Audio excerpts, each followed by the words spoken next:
Welcome to Avoidant Decoded, where we uncover the hidden emotions, attachment patterns, and behaviors behind avoidant relationships. If you've ever wondered whether an avoidant truly loves you or simply keeps you as an option, you're in the right place. Stay with us, and if you want to go deeper into avoidant psychology, consider becoming a member of Avoidant Decoded. What if the person who pulls away from you the most is actually the person struggling the hardest with what they feel? The real question isn't whether an avoidant can love you, it's whether their actions reveal that you are deeply important to them, or simply someone they keep within reach.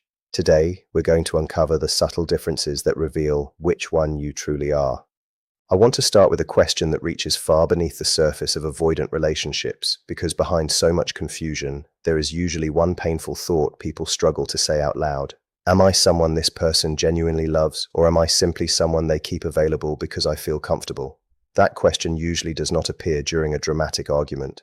It tends to show up in quiet moments, especially when you're alone, replaying conversations, remembering their behavior, and trying to make sense of the difference between what you feel and what they actually show you. You begin looking for patterns. You wonder why they can be incredibly close one moment and distant the next. You question whether you truly matter to them or whether you are simply filling a space in their life. And you deserve more than a comforting answer that temporarily makes the uncertainty disappear. You deserve to understand what may actually be happening through the lens of attachment, emotional defenses, and avoidant behavior. Before we compare how an avoidant may behave towards someone they deeply love versus someone they simply keep as an option, we have to understand something important about avoidant attachment. Avoidant people often do not express affection in the same straightforward way that securely attached people might. Constant closeness, emotional openness, frequent reassurance, and uninterrupted availability may not feel natural to someone whose instinct is to protect their independence and control emotional vulnerability. That creates a confusing situation because both relationships can contain warmth. Someone they genuinely love may receive affection, attention, laughter, connection, and meaningful moments. But so can someone they are simply comfortable with. Both people may feel appreciated, both may experience genuine attraction, both may believe there is something special between them. So the difference is not simply whether the avoidant is warm or affectionate. The deeper difference is what the relationship requires from them emotionally. When I talk about emotional cost, I mean the amount of vulnerability, discomfort, growth, and personal adjustment the relationship demands. Avoidant individuals often build strong emotional boundaries because those boundaries help them feel safe. Independence becomes important. Emotional control becomes important. Depending on another person can feel dangerous. Being deeply known can feel uncomfortable. With a relationship that remains emotionally safe and relatively shallow, they can care without having to challenge those defenses. They can enjoy someone's company. They can offer affection. They can spend time together. The connection may be completely genuine, but it does not force them to confront the parts of themselves they have spent years protecting. But when an avoidant develops deep feelings for someone, the situation can change. Suddenly, the relationship begins asking them to move beyond the identity they have created around being independent and emotionally unaffected. They begin feeling things they cannot easily control. They start caring about losing someone. They become more vulnerable than they intended to be. They may find themselves doing things that do not fit the emotional rules they have lived by. And that is where some of the strongest signs of meaningful attachment can appear. One of the clearest differences is emotional comfort. With someone who is simply an option, an avoidant may actually seem much calmer. They may appear more stable, predictable, relaxed, and emotionally available. They may enjoy the connection without experiencing much internal conflict. That does not mean the relationship is fake. They can genuinely like this person. They can be attracted to them.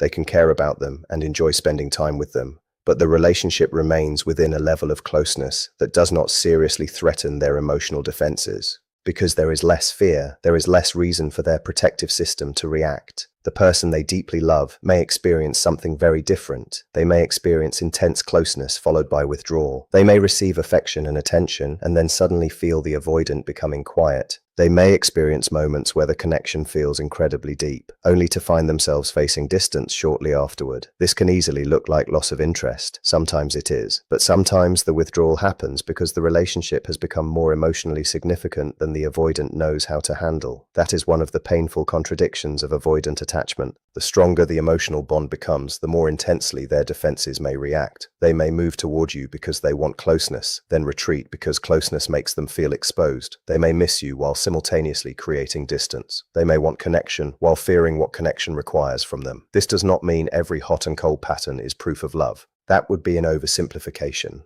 Unhealthy relationships can also create intense emotional reactions. But when one particular relationship consistently activates a deeper internal struggle, it can indicate that something important is being triggered inside the avoidant. They are not simply responding to you.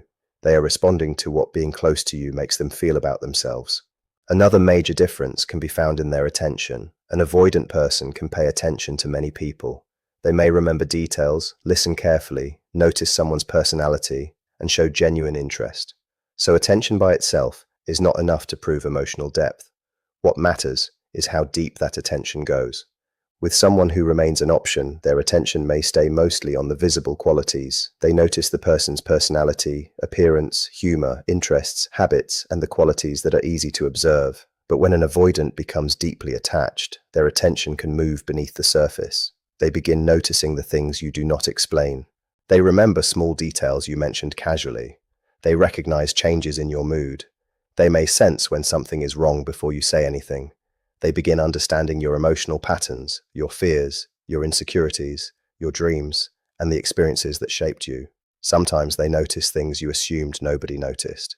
That kind of awareness can reveal emotional investment because they are not simply enjoying who you are on the outside. They are becoming interested in understanding who you are underneath. And sometimes this happens without them consciously choosing it. They may even be surprised by how much they remember about you. With an option, the avoidant notices you. With someone they truly care about, they can become emotionally aware of you. Even when they attempt to create distance, their mind keeps returning to that person. They may distract themselves. They may try to convince themselves that they do not care as much as they do. They may attempt to shut down emotionally, yet the connection continues to occupy their thoughts. Another revealing difference appears during conflict. Many people assume that an avoidant who becomes distant during an argument must not care. But emotional withdrawal does not always mean emotional indifference. When the person involved is someone they are not deeply attached to, the avoidant may remain relatively controlled. They can become logical, detached, analytical, or emotionally distant. They may reduce the intensity of the conversation and create space. It can feel as though they are watching the disagreement from behind a wall. That emotional distance may be part of how they regulate themselves, but conflict with someone they deeply love can affect them differently. Their usual emotional control may become less reliable. Their responses may become more intense, more defensive, or more revealing. They may say something they normally would have kept hidden. They may show frustration, fear, hurt, jealousy, longing, or attachment in ways they did not intend. They may not suddenly become openly vulnerable because avoidant people can still struggle greatly with emotional expression. Instead, the cracks often appear in small moments. Their voice changes. Their reactions become stronger than expected. They become unusually affected by something that would not normally bother them. They reveal more emotion than they intended, and then perhaps retreat afterward. Again, this does not mean every intense conflict represents love. Intensity alone is not proof of a healthy bond. But if a person who is normally emotionally controlled becomes noticeably more affected within one particular relationship, it can tell you that the relationship has reached somewhere deeper inside them. The connection is challenging their normal defenses. Another difference becomes visible over time, and this one is especially important. Their authentic self begins appearing. An avoidant person may spend years developing a version of themselves that feels safe to present to others. They appear independent, capable, strong, self-contained. They may seem as though they do not need anyone emotionally. That version is not necessarily fake. It is simply incomplete. It may represent the part of them that learned how to survive by remaining in control. With someone they only consider an option, they may be able to maintain that version of themselves for a long time. The relationship does not create enough emotional pressure for the deeper layers to emerge. But when they truly care, the carefully managed identity can begin slipping. You may see moments of tenderness they usually hide. You may hear personal stories they rarely share. They may reveal insecurities, fears, disappointments, or emotional wounds. They may admit that something matters to them when they normally would have acted as though nothing affected them. Sometimes they show a need for reassurance. Sometimes they allow themselves to depend on you for something. Sometimes their actions contradict the independent image they have worked so hard to maintain. These moments can surprise the avoidant themselves. They may not understand why they are revealing so much to one particular person, but that is often the point. Their defenses are no longer working as perfectly as they usually do. The person beneath the defenses is becoming visible. And when someone who normally protects themselves from emotional exposure begins allowing you to see their softer, more vulnerable side, that can be meaningful. It is almost as if their behavior is communicating something they are not yet capable of saying directly. Another powerful difference is sacrifice. Not dramatic sacrifice, not grand gestures designed to prove something. Real sacrifice, the kind that costs comfort. With someone who is simply an option, an avoidant may give time, affection, attention, companionship, and kindness. They may genuinely care, but they usually do not have much reason to challenge the emotional structure that keeps them comfortable. The relationship fits inside their existing boundaries. When someone truly matters, those boundaries can begin changing. They may choose connection when withdrawing would be easier. They may communicate when silence would feel safer. They may make adjustments they would not normally make. They may tolerate emotional discomfort because losing the relationship feels more difficult than confronting their fears. These changes are often subtle. An avoidant rarely announces, "I am changing my entire emotional system because you matter to me." Instead, you notice it through repeated behavior. They make an effort when they could have disappeared. They return to a difficult conversation instead of avoiding it forever. They allow themselves to be emotionally seen. They make room for your needs. They compromise. They take small steps toward closeness, even though part of them wants to retreat. Those actions matter because they represent movement beyond their normal comfort zone. The person who is simply an option may not create that level of internal conflict. The person who truly matters can. Now, there is something important about the option side of this comparison that many people misunderstand. Being an option does not necessarily mean being treated badly. In fact, the opposite can sometimes happen. The avoidant may appear extremely pleasant, attentive, caring, and consistent with someone who does not activate their deepest fears. That person may feel chosen, they may receive compliments, affection, attention, and meaningful conversations. They may experience a version of the avoidant that seems much easier to love. Why? Because the avoidant is operating inside their comfort zone. Their nervous system is not being pushed into the same level of emotional conflict. They can enjoy the relationship without feeling as though they are losing control of themselves. That means the person who is only an option may actually experience what looks like the better version of the avoidant. Less distance, less confusion, more consistency, more emotional calm. But that calm does not automatically mean greater emotional depth. Sometimes it simply means the relationship does not challenge their defenses. They can remain independent. They can remain emotionally controlled. They can enjoy connection without having to confront the fear of becoming deeply dependent on someone. Meanwhile, the person they genuinely love may experience much more complexity. They may see the avoidant struggling with closeness. They may see the desire to connect followed by fear. They may experience withdrawal, hesitation, emotional shutdown, and uncertainty. That is painful, but the pain itself should never be romanticized. Someone being emotionally overwhelmed does not automatically make their behavior acceptable. Understanding avoidant attachment should help you understand behavior, not excuse behavior that continuously hurts you. So now comes the question you may have been asking throughout this entire discussion. Which one am I? Am I the person they truly love, or am I simply someone who feels safe and convenient? There may not be one magical sign that gives you a perfect answer. Instead, look at the pattern.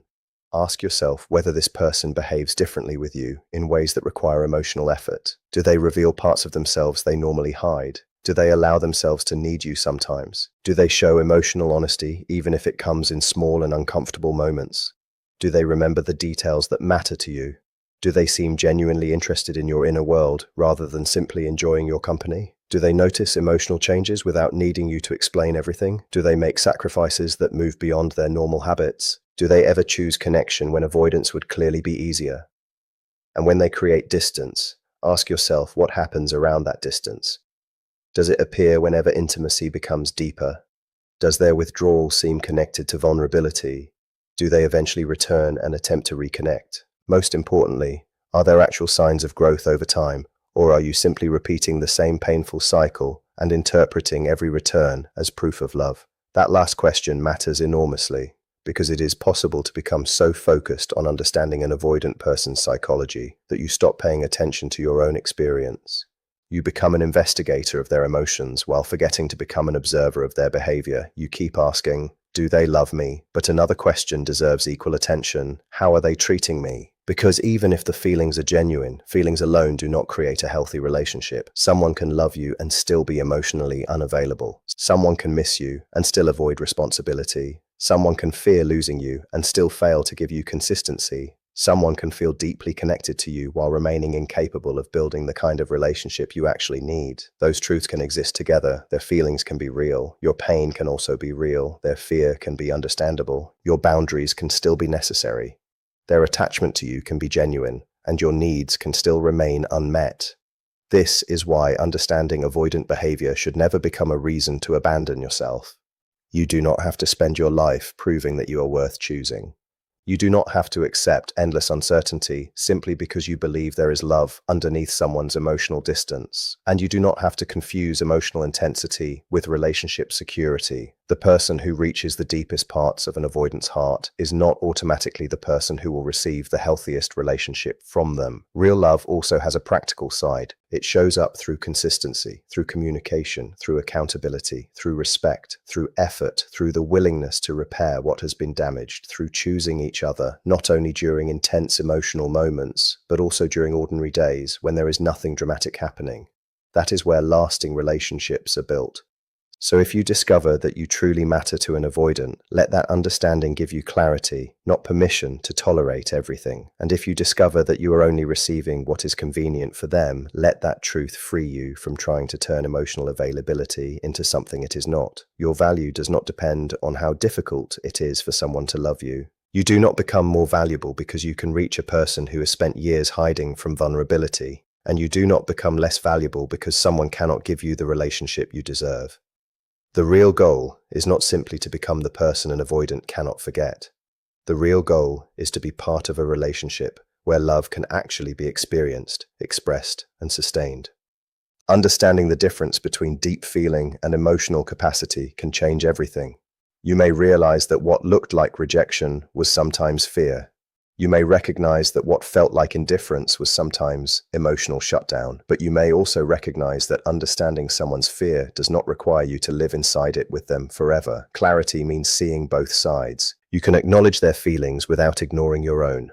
You can understand their defenses without making excuses for harmful behavior. You can believe that their attachment is real while still asking whether their actions are enough. And ultimately, that is the question that matters most. Not only do they love me, but can the love they have actually become a relationship that is safe, mutual, consistent, and worthy of both of us? Because love is not measured only by how deeply someone feels. It is also measured by what they are willing and able to do with those feelings.